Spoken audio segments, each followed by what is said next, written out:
I want to talk about sexual discipline right now. Let's go to, this is Victoria Duval. We're not going to play the whole thing, but I want to play a portion of it. Let's take a look at that.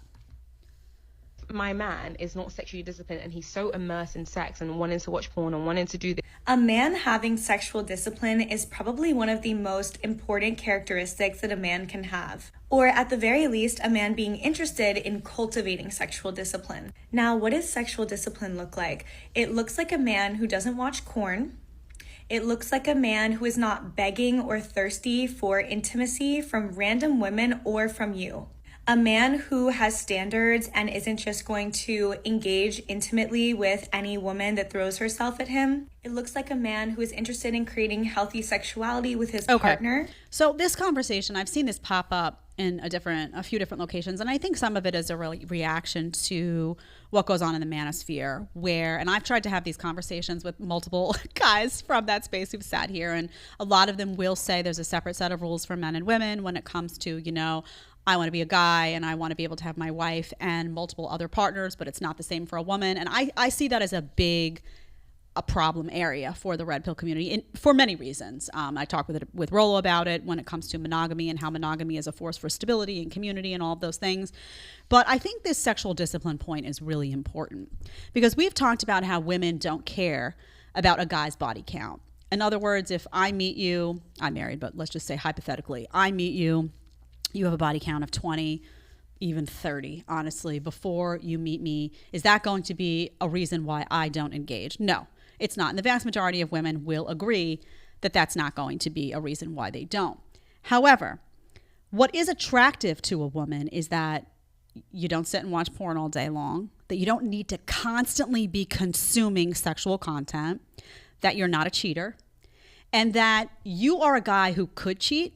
Again, you could cheat because you're desired, because you have those attributes that women desire. You're masculine, you're strong, you're stoic, you're a problem solver, you're someone that a woman can lean on. You feel sturdy, that you feel sturdy. Remember that. That's what women like, a guy who feels sturdy. So you have all of those traits, but you also have a value system that makes you loyal and faithful to your girl. That's what sexual discipline means. It means that you can walk in to a bar, and I say this all the time, girls want a guy who they could send, say you take the vows of monogamy, you get married, you want that guy who you could send on a business trip, you could send on a boys' night out, you could send into a bar, a club, any setting, and that guy's going to be desired. Women are going to want him. Women are going to turn around and do this. It's going to be a lot of that, but your man's going to be true to you, and you don't even have to think about it. You don't worry about it. You don't stress about it. That is what sexual discipline means. I also think that even though women don't care about a guy's body count, and even though that's not going to be body count's high, forget it. I think if you are a guy who is known in your recent past as you'll just sleep with anybody, that's not attractive either, right? You're the guy who just, every girl, your whole circle, before you meet that guy, your whole circle's kind of been with him, it's, an old school 90s, mini drama. That's not attractive either, because that means you have no standards, right? And even though there's an expectation women have that guys will be a little bit less picky, especially in those early 20s years, it's nice to have some standards, right? It's nice to know that you've kind of had some benchmark, something, right? So again, I can't reiterate this enough. The guy who has a lot of girls throwing themselves at them, but is true to their girl, that is your top G. People talk about the top G, the top G, the top G. One thing about the red pill too, I'll say, that I find problematic in their commentary, and by the way, I should have brought this up to Justin Waller. I didn't.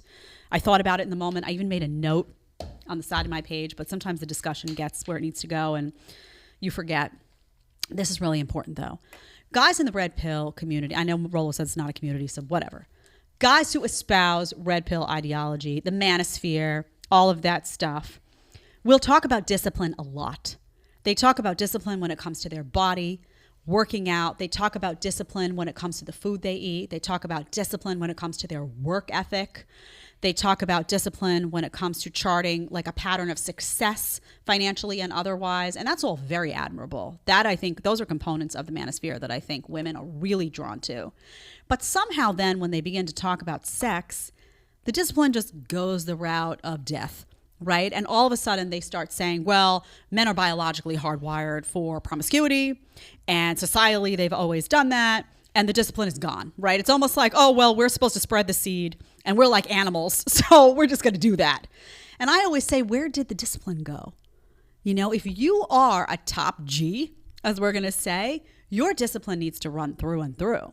So now, if you're not in a relationship and you want to be promiscuous, do what you want. But if you are a disciplined guy by nature, you have to understand that what makes you attractive is that discipline all across the board.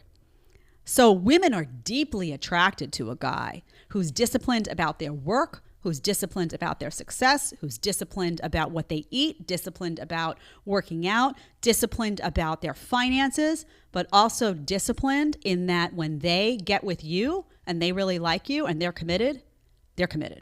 End of story. That discipline runs through the sex as well. So that's something that I think is missing. And I also think it's very, what's the word? I think it's dishonorable to like say to men, you can't control yourself. Like, what are they, babies?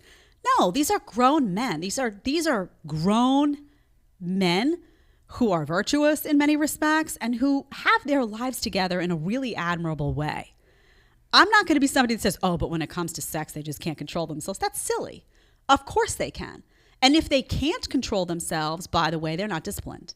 So they need to go work on that and figure out what's broken in the machine. Because if you can be super disciplined about every other aspect of your life, but not that one, that tells me that you're just choosing not to be disciplined about that one. You're making an elective choice for whatever reason not to be disciplined about that, but don't act like you have no control. You can't expect women to admire you for the discipline you hold in other areas and then suddenly be okay with that discipline being absent when it comes to being monogamous with them. It just doesn't make sense to me. It's contradictory in many ways.